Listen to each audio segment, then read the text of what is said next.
ఏమి మధ్య మందిరానికి రావట్లేదు, దేవుని సన్నిధికి రావట్లేదు, ఏమమ్మా అని అంటే ఆ అక్కగారు అంటున్నమాట, అన్నా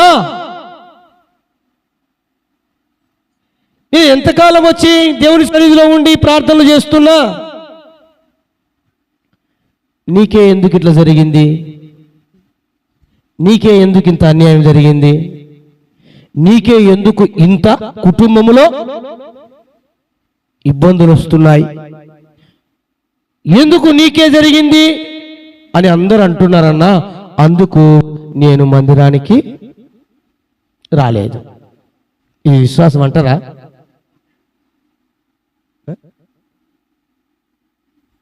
ఎగతాళి చేస్తున్నారన్నా నేను వస్తుంటే, అందుకో రావట్లా. అది విశ్వాసం అంటారా? అలా ఇంత మంచిగా యథార్థంగా నేను ప్రార్థనలో ఉంటున్నా, అయినా నా మీద నిందలు మోపుతున్నారన్నా, అందుకు ఆగిపోయా. అది విశ్వాసం అంటారా?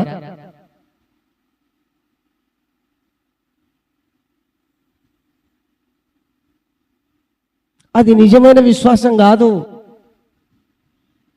అలా అంటున్నా, ఇదిగో నా ప్రవర్తన నా దేవుని సన్నిధిలో న్యాయము అని రుజువు చేస్తాను.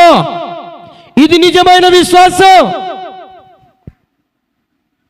రుజువుపరిచే విశ్వాసం, దేవుని యందలి విశ్వాసం. మరి ఇప్పుడు నీలో యేసుక్రీస్తు విశ్వాసం ఉందా? దేవుని యందలి విశ్వాసం ఉందా? దేవుని యందలి విశ్వాసాన్ని విశ్వాసం కలిగి ఉన్నావా, లేకుంటే గుడ్డిగా విశ్వసిస్తున్నావా? లేకపోతే వస్తువులలో విశ్వాసం ఉంచుతున్నావా, కార్యాలలో విశ్వాసం ఉంచుతున్నావా? ఒక్కసారి ఆలోచించువని నేను ప్రేమతో తెలియజేస్తున్నాను.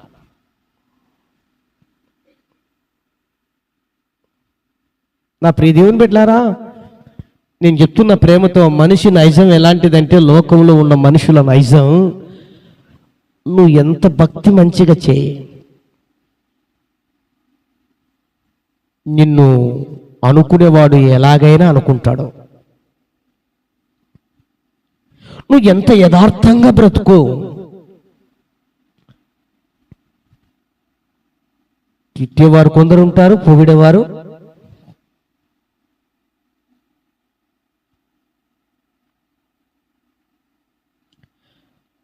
మంచిగున్నా తిట్టేవాళ్ళు ఉంటారు, పొగిడేవారు ఉంటారు. చెడుగున్నా పొగిడేవారు ఉంటారు, తిట్టేవారు ఉంటారు. ఇది మామూలు కామనండి. వాళ్ళు అంటున్నారు, వీళ్ళు అంటున్నారు, అది అంటున్నారు, ఇది అంటున్నారు, అంతా నన్నే అంటున్నారు. ఏమి నేను పోకపోతేమి, నేను వెళ్ళకపోతేనేమి, ఈ నిందలు, ఈ అవమానాలు, ఈ కష్టాలు, ఈ భరించాలంటే ఏడవుద్ది, ఏంది కదా అనుకొని ఆగిపోతే, నిలిచిపోతే, వెనకబడితే, పడిపోతే, వెనుదిరిగితే అది దేవుని యందలి విశ్వాసం కాదు, కాదే కాదు. దేవుని యందలి విశ్వాసం నిన్ను ఆగిపోకుండా నడిపిస్తుంది. హల్లెలూయా. ఆగిపోకుండా నడిపిస్తుంది. వీరు వారు అంటున్న మాటలకు కాదు. అందుకనే దేవుని బిడ్డలు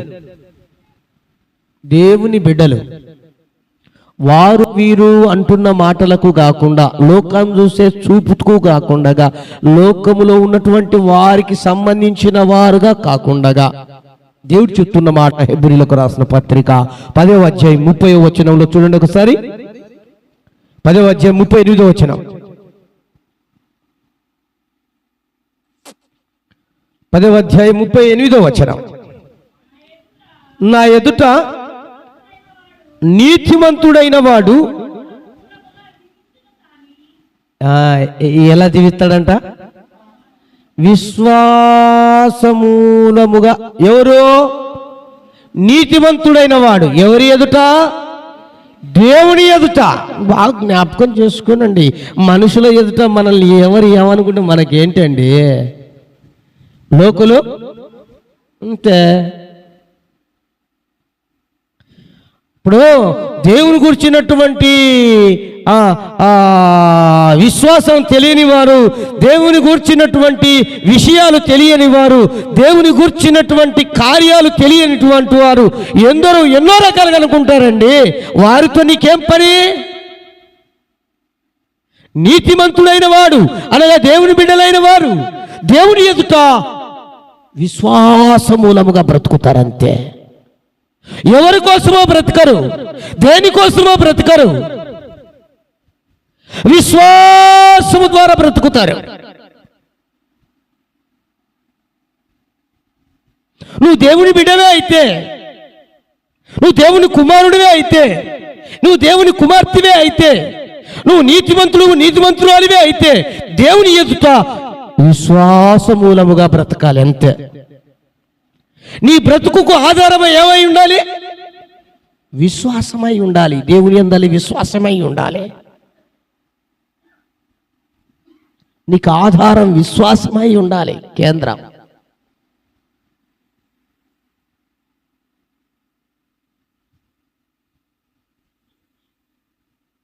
కానీ ఈ రోజుల్లో ప్రియ దేవుని బిడ్డలారా, మాటకే విశ్వాసులని వాడుకలో ఉంది. విశ్వాసులు అని వాడుకలో ఉంది మాటకు. అది దేవుని బిడ్డలు కావచ్చు, సేవకులు కావచ్చు, నేనేమి ఎవరిని ఉద్దేశించి కాదు, వాడుకలో మాత్రమే ఉంది. ప్రతిదీ ఏం చేస్తారంటే లెక్కలు చూస్తారు. అవునా? లెక్కలు చూస్తారు. నష్టమా లాభమా, మేలా మంచా, అనుకూలమా ప్రతికూలమా, ఏమండి ప్రతిదీ లెక్క చూస్తారు. దేవుని నమ్ముకుంటే, దేవుని యందు విశ్వాసం ఉంచితే మనకు ఏమి కలుగుద్ది, ఏమి ప్రయోజనం, దాని ద్వారా మనకు ఏంటి శరీర సంబంధంగా ఆలోచనలు. కానీ దేవుని బిడ్డలు అట్లా కాదండి, విశ్వాసమూలముగా బ్రతుకుతారు. హల్లెలూయా, హల్లెలూయా. అందుకని అపోస్తలుడైన పౌలు గారు ఒక మాట చెప్పారు చూడండి, కొరింథీయులకు రాసిన 2వ పత్రిక 5వ అధ్యాయం 6వ వచనంలో రాయబడిన మాట ఒకసారి చదువుదామండి. అపోస్తలుడైన పౌలు కొరింథీయులకు రాసిన పత్రిక 5వ అధ్యాయం 6వ వచనం, వెలిచూపు వలన కాక విశ్వాసము వలనే నడుచుకొనుము. ఏమండి? వెలిచూపు వలన కాక అనగా దేవుని విశ్వాసము కానిది కాకుండా అని దాని అర్థం. ఇంకా వెలిచూపు అంటే లోక సంబంధంగా కావచ్చు, లోకుల సంబంధంగా కావచ్చు, లేక ఈ శరీర సంబంధంగా కావచ్చు, ఈ లోక సంబంధమైంది కాదు. అది వెలిచూపు, పక్క చూపు, శరీర సంబంధమైన చూపు, స్వార్థమైన చూపు లేదా అవిశ్వాసం, ఇది కాదు. ఏమంటాడు? విశ్వాసంగా నడుచుకుందాం, వెలిచూపు వద్దు. వెలిచూపు రూఢైన విశ్వాసం, రుజువైన విశ్వాసం, రూఢిగా అలాంటి విశ్వాసము ద్వారా జీవించాలి, నడుచుకోవాలన్నది దేవుని వాక్యం సెలవిస్తుంది. హల్లెలూయా, హల్లెలూయా, ప్రైజ్ ది లార్డ్, హల్లెలూయా. నువ్వు నమ్ముకున్నావు, నేను ఆశీర్వదించబడతాను నా దేవుని ద్వారాని, దీవించబడతానని, నా పేదరికం నిర్మూలమవుతుందని, నా పిల్లల చదువులు బాగుపడతాయని, చదివిన చదువులకు ఉద్యోగాలు వస్తాయని,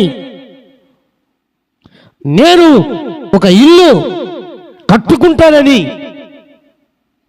లేదా నేను ఒక కారు కొంటానని, రకరకాలుగా నువ్వు దేవుని యందు విశ్వాసముతో నడుస్తున్నావు. దాన్ని రుజువు చేయి. వెలిచూపుతో చూసావంటే రుజువు చేయలేవు, రుజువు చేయలేవు. దేవుని మూలాన రుజువు చేయి విశ్వాసము ద్వారా. అది సమయం పట్టొచ్చు. ఒకరోజు అంటారు నీతో, శబాష్, నిజంగా నీ విశ్వాసం గొప్పదండి, మీ దేవుడు గొప్పవాడు, ఎంత మంచి అద్భుతమైన ఇల్లు కట్టించాడు నీ చేత కట్టుకోవడానికి సాయం చేశాడు. ఇంత అద్భుతమైనటువంటి రీతిగా పిల్లలను చదివించేటట్లు సాయం చేశాడు. ఇంత అద్భుతమైన రీతిలో నీ పిల్లలకు ఉద్యోగం ఇచ్చాడు. ఇంత అద్భుతమైన రీతిలో దేవుడు నీకు డబ్బును, ధనాన్ని మిగిల్చాడు. ఇంత అద్భుతమైన రీతిలో నీ ఒడిదుడుకుల కుటుంబాన్ని కట్టాడు. మారని నీ భర్తను మార్చాడు, మారని నీ భార్యను మార్చాడు, మారని నీ పిల్లలను మార్చాడు, మారని నీ కుటుంబాన్ని, ఇది నీ కుటుంబం చేత కాదు అన్న దాన్ని కూడా శబాష్ అని అనిపించాడు అని అనే రోజు వచ్చేంత వరకు నువ్వు విశ్వాసములో క్రియల రూపములో రుజువు చేయాలి. హల్లెలూయా, హల్లెలూయా. ఒక రోజు వస్తుంది, ఆ రోజు వస్తుంది. నువ్వు కష్టపడిన దానికి, శ్రమపడిన దానికి, నిందలు అవమానాలు పొందిన దానికి రెట్టింపు రెట్టింపు రెట్టింపు రెట్టింపు ఘనత వస్తుంది. హల్లెలూయా, హల్లెలూయా. ఈరోజు ఒకవేళ 3 బుట్లలో 2 బుట్టలే తిని, 2 బుట్టలు కాకుండా 1 బుట్టే తిని కొన్నిసార్లు పస్తుండి ఉండవచ్చు.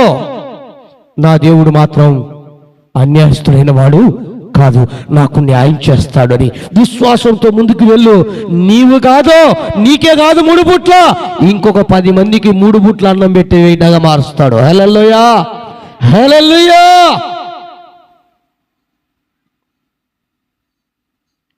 ఈ రోజున మనకు సరైన గూడు లేకపోవచ్చు, ఇల్లు లేకపోవచ్చు. దేవుని యందలి విశ్వాసముతో ఒక్కసారి నువ్వు ఆ విశ్వాసాన్ని కొనసాగిస్తూనే క్రియల రూపంలో ముందుకు వెళ్ళో. చక్కటి అద్భుతమైన గృహం ఎందుకేడు నీకు. ఇంకా అనేకులకు ఆశ్రయం ఇచ్చే బిడ్డలుగా మనం ఉంటాం. అది ఏ విషయంలోనైనా అండి, ఏ విషయంలోనైనా దేవుడు సహాయం చేస్తాడు. కానీ సమయం పట్టొచ్చు, దాన్ని రుజువు చేసే బాధ్యత నీదే, నీదే, నీదే, మనదే. దేవునికి స్తోత్రం. హల్లెలూయా, హల్లెలూయా. రుజువుపరచాలి.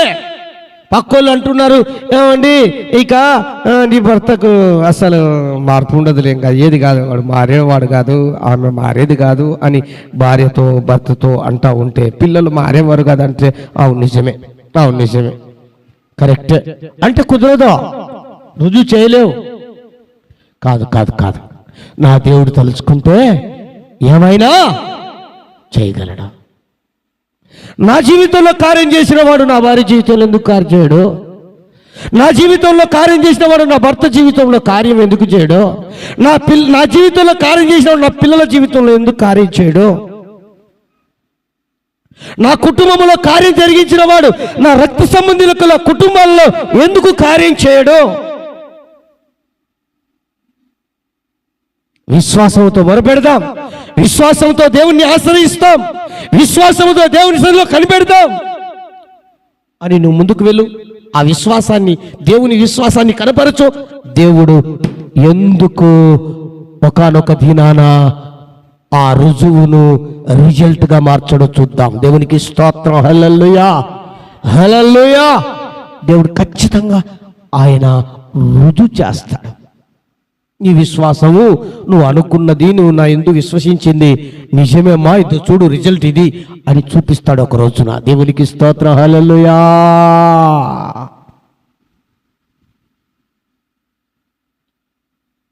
నా ప్రియ దేవుని బిడ్డలారా, అట్టి రుజువు చేసే విశ్వాసం మనకు కావాలి. అంతే, వెలుచూపు బట్టి కాక మనం ఈ లోక సంబంధంగా చూడొద్దు విశ్వాసాన్ని. దేవుని యందలి విశ్వాసం, ఈ లోక సంబంధమైన విశ్వాసం చాలా వ్యత్యాసం.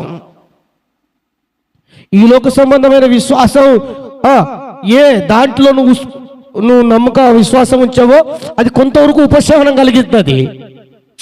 ఒకవేళ పొరకలో ఉంచావా, చెప్పులో ఉంచావా, లేదా నిమ్మకాయలో ఉంచావా, మిరపకాయలో ఉంచావా, గుడ్డులో ఉంచావా, ఇక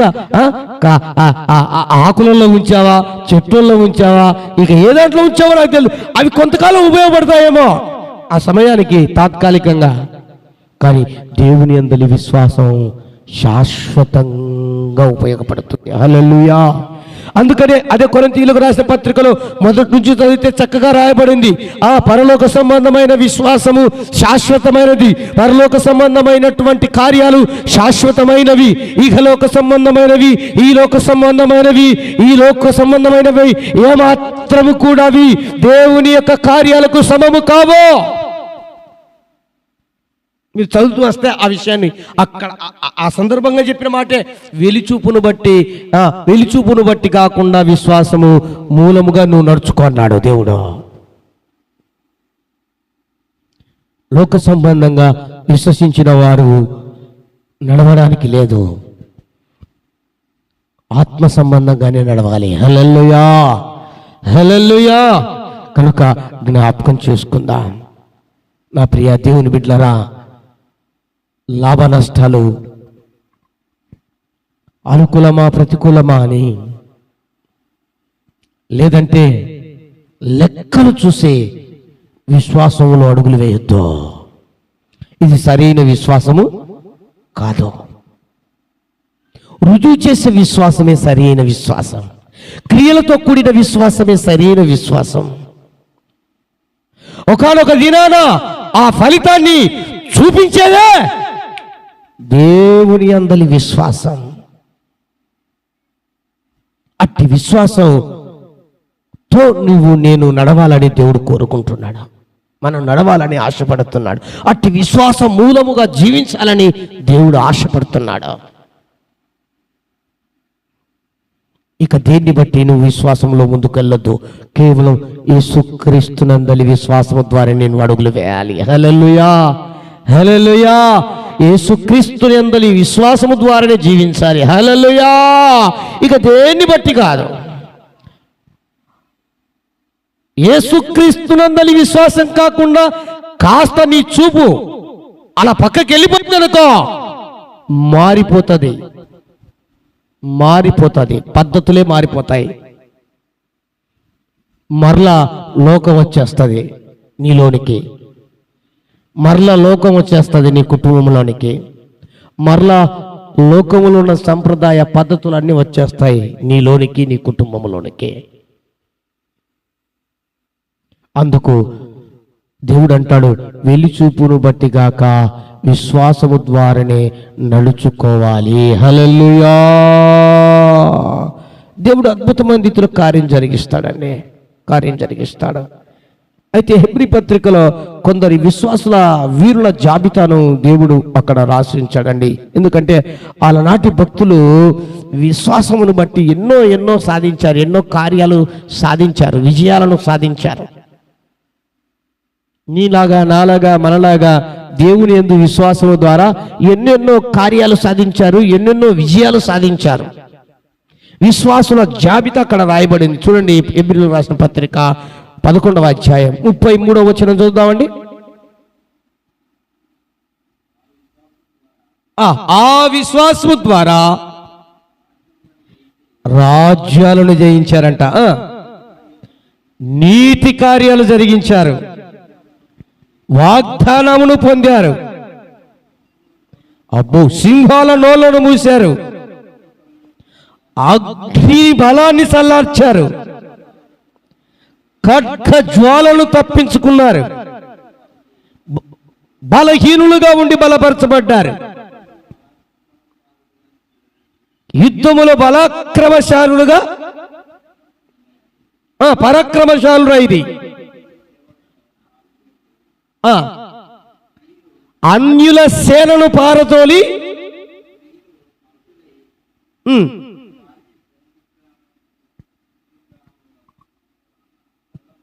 పునరుత్థానము వలన మరణ పొందిదిరి. కొందరైతే అతి శ్రేష్టమైన మరి శ్రేష్టమైన పొందగోరి విడుదల పొందలేక యాతన పెట్టబడి, మరికొందరు తిరస్కారములను, కొరడా దెబ్బలను, మరి బంధకములను,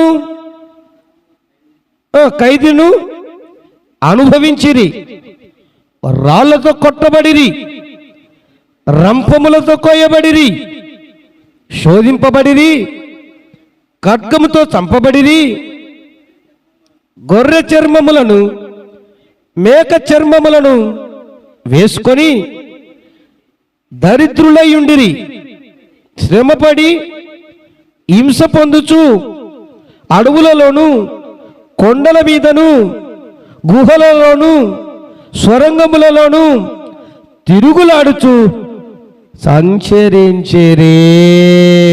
వీరెవరు?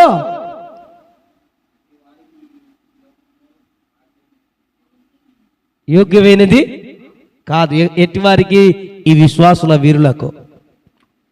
బా, మనము శోధన వస్తే, కష్టం వస్తే, బాధ వస్తే, సమస్యలు వస్తే, నిందలు వస్తే, అవమానాలు వస్తే భరించలేం కదా. దేవుని ఎదురు ప్రశ్న వేస్తాం, ఎందుకు వచ్చింది నాకు ఇలా, నాకే ఎందుకు కలిగింది, అసలు నువ్వు ఉన్నావా లేవా, అసలు ఉంటే ఏంది, నా పరిస్థితి ఏంది అని ఎదురు ప్రశ్నలు వేస్తాం మనమైతే. కానీ ఇక్కడ ఈ విశ్వాసుల వీరుల జాబితాను చూస్తే చాలా అద్భుతం అండి. అక్కడ నేను ఒక మాట చెప్పదలుచుకున్నా. 33 నుంచి 35 వరకు చదివినటువంటి జాబితా ఒక ఎత్తు. వారు మృతుల పునరుత్థానమును పొందిరనింది, అవునా? చివర్లా అయితే మరింత శ్రేష్టమైన అని రాయబడి కింద జయించిన వారు ఒక రకమైనటువంటి పునరుత్థానం అయితే, అందులో ఉండి ఇంకా సహిస్తూ భరిస్తున్న వారు శ్రేష్టమైన పునరుత్థానమును పొందిరని రాయబడింది. హల్లెలూయా. 2 రకాల. అర్థమైందండి? అంటే ఇంకొక మాటలో చెప్పాలంటే 36 వచనం నుంచి 38 వచనంకు ఆ జరిగిన సంఘటన మరి శ్రేష్టమైనది పైది, మరి శ్రేష్టమైనది అది. అంటే జయం పొందిన వారు ఒక రకమైన పునరుత్థానమును శ్రేష్టమైనది పొందితే, ఇంకా పొందకుండా అనుభవిస్తున్న వారు మరి శ్రేష్టమైన పునరుత్థానమును పొందిరి అని అర్థం. హల్లెలూయా, హల్లెలూయా. నేనేమంటున్నా, జయం పొందిన వారు ఓకే, దేవునికి స్తోత్రం. ఇంకా జయం పొందకుండా అపజయాల గుండనే, అవమానాల గుండనే, నిందల గుండనే, ఎగతాళి గుండనే, లేక శ్రమల గుండనే, లేక ఇంకా ఇబ్బందుల గుండలని, ఇంకా ఆర్థిక సమస్యల గుండా వెళ్తున్న వారు మరీ శ్రేష్టమైన వారు, అధికమైన విజయాన్ని పొందబోయేవారు. హల్లెలూయా. మరి ఎందుకు భయపడాలి? ఈ జాబితాలో మనం కూడా ఇమిడి ఉండాలని మనం ఈ రోజున తీర్మానం చేద్దాం. ఈ జాబితాలో, ఈ విశ్వాసుల వీరుల జాబితాలో నేను కూడా ఉండాలి ప్రభువా అని అనుకుందాం. ఇమిడి ఉందా? నువ్వు జయం పొందుతున్నావా? దేవునికి స్తోత్రం, దేవుని స్తుతించు, గణపరచు. ఇంకా జయము పొందక ఇంకా ఆందవేలోనే కొనసాగుతున్నావా? తిరస్కారం చేత కొరడా దెబ్బలు తింటున్నావా? తిరస్కారము చేత బంధకాల్లో ఉన్నవా? తిరస్కారము చేత రాళ్లతో కొట్టబడి ఉన్నవా? తిరస్కారము చేత రంపములతో కోయబడి ఉన్నవా? తిరస్కారము చేత శోధింపబడుతున్నవా? ఖడ్గముతో వధింపబడుతున్నవా? తిరస్కారము చేత హింస, బాధ అనుభవిస్తున్నవా?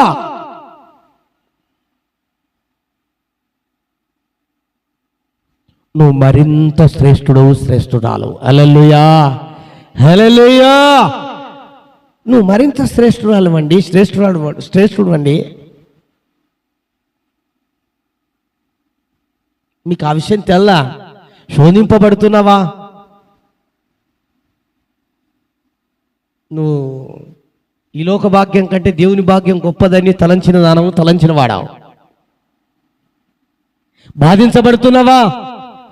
ఈ లోకములో ఉన్నవారి కంటే నేను గొప్పవాడిని, గొప్పదానను, భాగ్యవంతులని గ్రేట్గా ఫీల్ అవ్వాలి. దేవునికి స్తోత్రం, హల్లెలూయా. అంత కాకుండా ఏమండి, ఈ రోజున కార్యాలను ఎదురు చూస్తున్నారు. ఆశ్చర్య కార్యాల కోసం, అద్భుత కార్యాల కోసం, గొప్ప కార్యాల కోసం, స్వస్థత కార్యాల కోసం, అనేకమైనటువంటి ఇతర కార్యాలు ఏవై ఉన్నాయో, పిల్లలు కలగాలనో, అప్పులు పోవాలనో, సమస్యలు తీరాలనో, ఆర్థిక ఇబ్బందులు తీరాలనో, లేకపోతే ఈ రోగం బాగుపడాలనో, అవి ఈ కార్యాల కోసం ఎదురు చూస్తున్నారు. కార్యాలు ఎలాగైనా దేవుడు జరిగిస్తాడు. కానీ దేవుడు అంటాడు, నీవు హింసను భరిస్తున్నావా, లేదా బాధను భరిస్తున్నావా, లేదా నిందను భరిస్తున్నావా, అవమానమును భరిస్తున్నావా, చివరికి నీవు నీ ప్రాణం పెట్టడానికైనా భరించటానికి పెట్టడానికి పూనుకున్నావా? నీకంటే శ్రేష్ఠులు ఈ భూమి మీద ఎవరు లేరు. హల్లెలూయా, హల్లెలూయా. నిజమండి, అబద్ధం కాదు.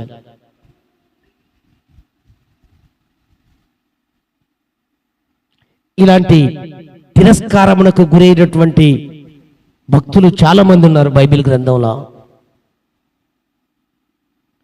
ఏమండి, గెలిచి రాజ్యాలను గెలిచి సింహములను మూసి అద్భుత కార్యాలు చేసి ఆశ్చర్య కార్యాలు చేసి జయాన్ని పొందిన వారు ఉన్నారు.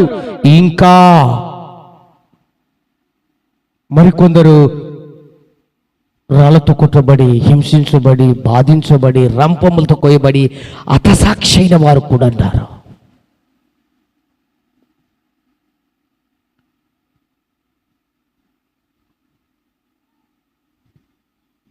దేవుని యందలి విశ్వాసం దేనికైనా సిద్ధమే అనాలి. దేవునికి స్తోత్ర. హల్లెలూయా.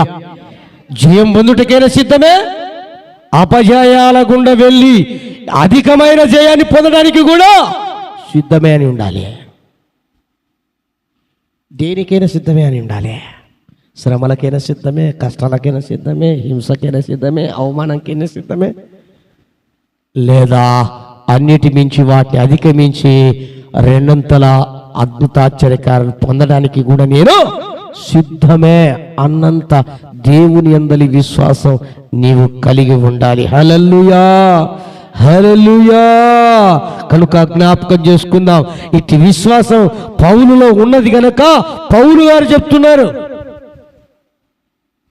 వెలిచూపు బట్టి విశ్వాసములతో ఉండక దేవుని యందలి విశ్వాసముతో నడుచుకోనండి. నీతిమంతుడైన వాడు దేవుని ఎదుట విశ్వాస మూలముగా బ్రతుకును. విశ్వాసి దేవుని యందలి విశ్వాసం కలిగిన వారు లోకములో వస్తున్నటువంటి శ్రమలకో, సమస్యలకో, బాధలకో, కష్టాలకో, నిందలకో, అవమానాలకో, అనారోగ్యానికో భయపడరు. అవే భయపడిపోవాలి. దేవునికి స్తోత్రం. హల్లెలూయా. దేవుని యందలి విశ్వాసం. అందుకనే అంటాడు పౌలు గారు, చివరి మాట చెప్తున్నారు చూడండి. 2వ తిమోతికి రాసినటువంటి పత్రిక, తిమోతికి రాసిన 2వ పత్రిక 1వ అధ్యాయం 12వ వచనం.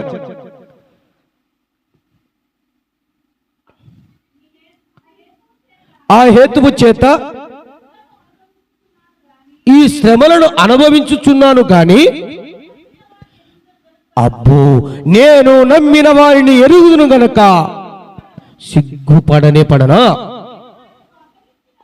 నేను ఆయనకు అప్పగించిన దానిని రాబోచున్న ఆ దినము వరకు ఆయన కాపాడగలడని రూఢిగా.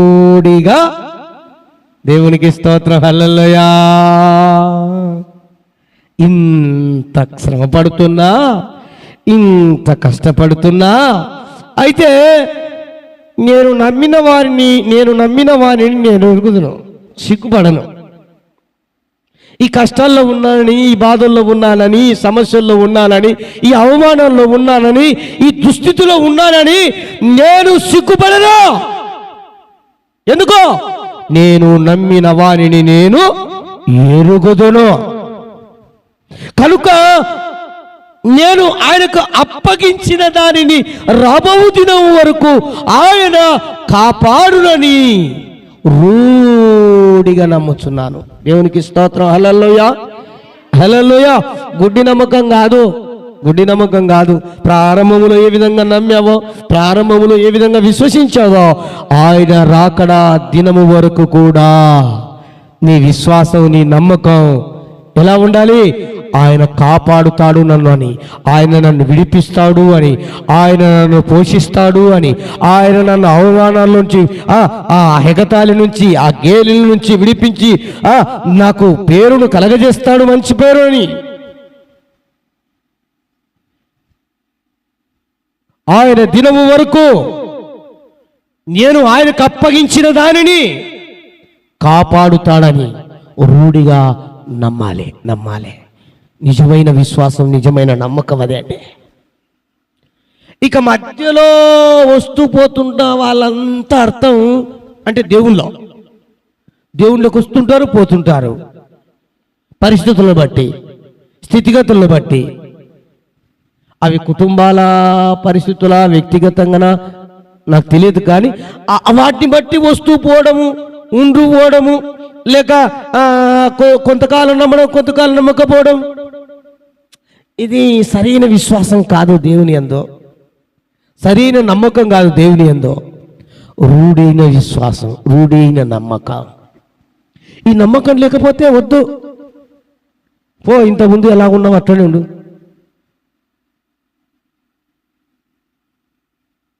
కానీ వస్తూ పోతూ, ఉంటూ పోతూ దేవునికి అవమానం.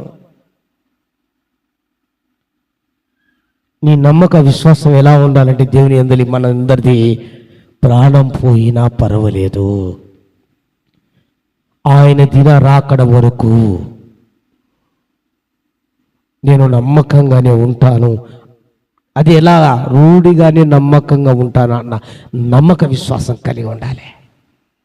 అది సేవలైనా సరే, విశ్వాస జీవితంలోనే సరే. పరిస్థితులు ఎలాగైనా ఉండని, అనుకూలంగా ఉంటాయా, అనుకూలంగా లేకపోయినప్పటికీ, లాభం జరుగుతుందా, నష్టం జరగని, మేలు జరుగుతుందా, కీడు జరగని, అది ఎట్లయినా ఉండని, ఆ దినము రాకడ వరకు కూడా నువ్వు రూఢిగా నమ్ముతున్నావు చూడు, అదే దేవుని యందలి విశ్వాసం. హల్లెలూయా. అట్టి విశ్వాసము ద్వారా ఎందరో భక్తులు రాజ్యాలను జయించారు. హల్లెలూయా. సింహాల నోలను మూశారు. హల్లెలూయా. ఎర్ర సముద్రాన్ని చీల్చారు. హల్లెలూయా. ఎరుకో గోడను కూల్చారు. హల్లెలూయా. గొప్ప కార్యాలు అనుభవించారండి, కనులారా చూశారండి. అది విశ్వాసం, రుజువు చేసే విశ్వాసం, చూడగలిగే విశ్వాసం, రుజువు చేసే విశ్వాసం, దేవుడి యందలి విశ్వాసం. అది ఊరికి నేను విశ్వాసినే, మనం విశ్వాసులం కదా, పేరే విశ్వాసులు కదా అనుకుంటే వ్యర్థం.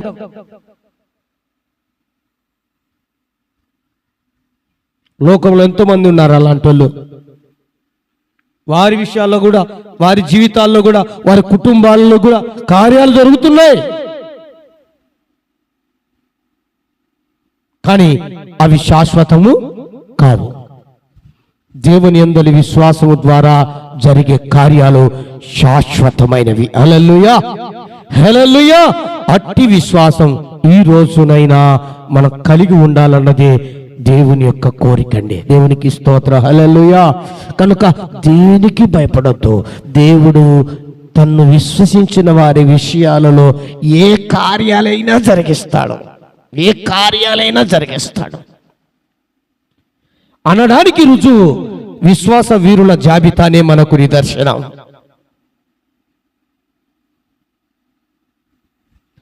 ఆనాడు సింహపు నోళ్ళనే మూసినటువంటి భక్తులు ఉంటే, ఈ రోజున కనీసం మన ఇంట్లో కుక్కను నోళ్ళు మూపిలేవా? ఏమండి? కుక్కలంటే కరిచే కుక్కలు కాదు. కొందరు ఉంటారు కదా, కొన్ని రకాలుగా మురిగేవారు, అలాంటి వారి గురించి చెప్పేది. మరి మూపించలేకపోతే మన విశ్వాసం అది నిజమైనదా కాదా ఒకసారి ఆలోచన చేద్దాం. ఈరోజు అంటారు అన్నీ, ఈరోజు అంటారు, కొన్ని రోజుల తర్వాత అవే నోర్లు మరలా పొడుతాయి. అవే నోర్లు మరలా నిన్ను కొనియాడుతాయి. అవే నోర్లు మరలా నిన్ను వీరుడు శూరుడు అని పిలుస్తాయి. అవే నోర్లు మరలా సాక్ష్యమిస్తాయి. అవే నోర్లు, అదే మనుషుడు మరలా నిన్ను గూర్చి కొనియాడే రోజుంది. అంతవరకు రుజువు చేయి. దేవుని స్తోత్రం, హల్లెలూయా. రుజువు చేయటంలో అలసిపోవాకు, ఆగిపోవాకు, సొమ్మసిల్లాకు, వెనుకబడిపోవాకు, వెనుదిరుగాకు. అది సరైన విశ్వాసం కాదు. అట్టి విశ్వాసం ద్వారా నువ్వు ఏమి సాధించలేవు. దేవుని యందలి విశ్వాసం అది రుజువని నిరూపించే విశ్వాసం, అది క్రియల ద్వారా చూపించే విశ్వాసం, అది చూడగలిగే విశ్వాసం. కనుక జ్ఞాపకం చేస్తున్నాను, అట్టి విశ్వాసులంగా దేవుని యందు మనం ఉండాలనే ప్రేమతో నేను తెలియజేస్తున్నాను. హల్లెలూయా. అలాంటి విషయాలలో దేవుడు గొప్ప కార్యాలు చేస్తాడు. విశ్వాసుల జాబితాలో మనం చూసాం, ఎన్నో గొప్ప కార్యాలు చేసినాడు. అయినా చేయకపోయినా కొన్ని సందర్భాల్లో కొందరు విషయాలలో ఎందరో కొట్టబడ్డారు, వీడవబడ్డారు, రంపంతో కొయ్యబడ్డారంట. రంపంతో, రాళ్లతో మనల్ని ఎవరు కొడుతున్నారు? రాళ్ళతో, మాటలతో కొడుతున్నారు అంతే. మహా అంటే చేతులతో కొడుతున్నారు, రాళ్ళతో కొడుతున్నారా? రంపాలతో కొడుతున్నారా మనల్ని? కొంతమంది హతసాక్షులు అయిపోయారంట. నిన్ను నిల్చోబెట్టి ఏమైనా చంపుతున్నారా? లేదే. మరి ఎందుకంత తెగ బాధపడిపోతున్నావు? ఉన్న సమస్యలను బట్టి, శ్రమలను బట్టి, కష్టాలను బట్టి, ఇబ్బందులను బట్టి, ఇరుకులను బట్టి ఎందుకంత నువ్వు బాధపడిపోతున్నావు? మరీ శ్రేష్టమైన పునరుత్థానం నీకుంది. మరీ శ్రేష్టమైనటువంటి కార్యాలు ముందర ఉన్నాయి. నీ కన్నులారా చూడడానికి, అనుభవించడానికి. రుజువు చేయి ఆ విశ్వాసం. అటు విశ్వాసం నాకు కావాలా ప్రభు అని కోరుకు ఈ రోజున దేవుడు సహాయం చేస్తాడు. హల్లెలూయా, హల్లెలూయా. అటు విశ్వాసం కలిగి ఉండాలనే దేవుడు, నా ప్రియ దేవుని బిడ్డలారా, తనకున్న విశ్వాసాన్ని భూమి మీద చూపించాడు. అవునా? ఏదైతే నమ్మొచ్చాడో తండ్రి మాట ప్రకారంగా లోకానికి, అలానే రుజువు చేస్తూ వెళ్ళాడు. అవునండి, రుజువు చేస్తూ వెళ్ళి చనిపోయి కూడా, సమాధి చేయబడి కూడా ఇక అంతటితో మానుకోలా, రుజువు చేయడం మొదలుపెట్టాడు. దేవునికి స్తోత్రం, హల్లెలూయా. లేచి చూపించాడు, ప్రత్యక్షపరుచుకున్నాడు, వెళ్ళాడు, వస్తానంటున్నాడు. అది ఏ దినమో తెలియదు, ఏ సమయమో తెలియదు. ఆ సమయానికి నీవు రుజువు చేసే వ్యక్తిగానే ఉండాలి. అందుకనే పౌలు గారు అంటారు, నేను మంచి పోరాటము పోరాడి తిని, నా పరుగు తుదముట్టించి తిని, నా విశ్వాసాన్ని నేను కాపాడుకుంటేనే. అట్టి విశ్వాసం పౌలు దేవుని యందు ఉన్నత విశ్వాసం మనకుంటే, దేవుడు ఆయన వచ్చినప్పుడు మనిషి కుమారునిగా ఖచ్చితంగా ఆ దేవుని యందలి విశ్వాసం మనలో కనుగొంటాడు. హల్లెలూయా, కనుగొంటాడు. ఇదిగో నా కుమారుడు నా విశ్వాసం కలిగి ఉన్నాడు, ఇదిగో నా కుమార్తె నా విశ్వాసాన్ని కలిగి ఉంది, ఇదిగో నా కుటుంబం నా విశ్వాసాన్ని కలిగిన కుటుంబం, ఇదిగో అని ఆయన కనుగొని ఆ దినాన తన చెంతకై మనల్ని చేర్చుకొని తగిన బహుమానాలను ప్రభు ఇస్తాడు. హల్లెలూయా. అంతవరకు రుజువు చేస్తే పని మనది. రుజువు చేయటమే, క్రియల రూపంలో ఆ విశ్వాసాన్ని చూపించటమే, క్రియల రూపంలో విశ్వాసాన్ని చూపించటమే. ఏమండి, జ్ఞాపకం చేసుకుందాం, మనం చెప్పడమే కాదు, చెప్పిన దాన్ని రుజువు చేయాలి. అది విశ్వాసం. చాలా వరకు చెప్పడం బాగా చెప్తారు ఇతరులకు, కానీ వారి దాకా వస్తే విశ్వాసం ఏమైపోతుందంటే చల్లారిపోతుంది. ఆ దేవుని విశ్వాసం ఏమైపోతే తగ్గిపోతా ఉంది. దేవుని యందలి ఆ తీవ్రత తగ్గిపోతా ఉంది. మరికొందరైతే ఆగిపోతున్నారు. నిలిచిపోతున్నారు, మరికొందరు వెనుదిరిగి లోకంలో పడిపోతున్నారు, లోకంలోకి వెళ్ళిపోతున్నారు. ఏంటో చెప్పనా? క్రియల రూపములో విశ్వాసాన్ని రుజువుపరచలేని చేతగాని వారని నేను చెప్తా. క్రియల రూపములో విశ్వాసాన్ని, దేవుని యందు విశ్వాసమును రుజువు చేయలేక చేతగాని వారిలాగా వెనక్కి తిరిగిపోతున్నారు, వెనుదిరిగిపోతున్నారు, లోకంలో కలిసిపోతున్నారు. ఇది సరైన విశ్వాసం కాదు. నిజమైన విశ్వాసం, దేవుని యందు విశ్వాసం, ఇదిగో మన కనులు చూస్తాయి మన కార్యాలను. హల్లెలూయా. రుజువు చేస్తుంది. హల్లెలూయా. అది శ్రమలోనైనా లేదా సంతోషంగా ఉన్నాయినా, కష్టాల్లో అయినా, ఆనందంగా ఉన్నప్పుడైనా, పరిస్థితులు ఏ విధంగా ఉన్నా అట్టి దేవుని యందు విశ్వాసం మనం కలిగి ఉండి ఈ లోకంలో జీవిద్దాం, నడుచుకుందాం. ఆయన రాకడ వరకు కూడా ఇది రుజువు చేద్దాం. ఒక రోజున దేవుడు మనల్ని కనుగొని మనకు తగిన బహుమానాలు, మనకు తగినటువంటి కిరీటం మనము రుజువు చేస్తున్న విశ్వాసములో ఏ విధంగా ఏ రకంగా రుజువు చేసామో అవంతా ఆయన రాస్తున్నాడు, చూస్తున్నాడు, గ్రంథములో ఆయన లిఖించి ఉన్నాడు. వాటన్నిటిని బహుమానంగా దేవుడు మనకు దయచేస్తాడు. మోకరించండి, ప్రార్థన చేసుకుందాం. చేతులు జోడించి కళ్ళు మూసుకుందాం, ప్రార్థన చేసుకుందామని. విన్న మాటలు బట్టి ప్రార్థన చేసుకుందాం.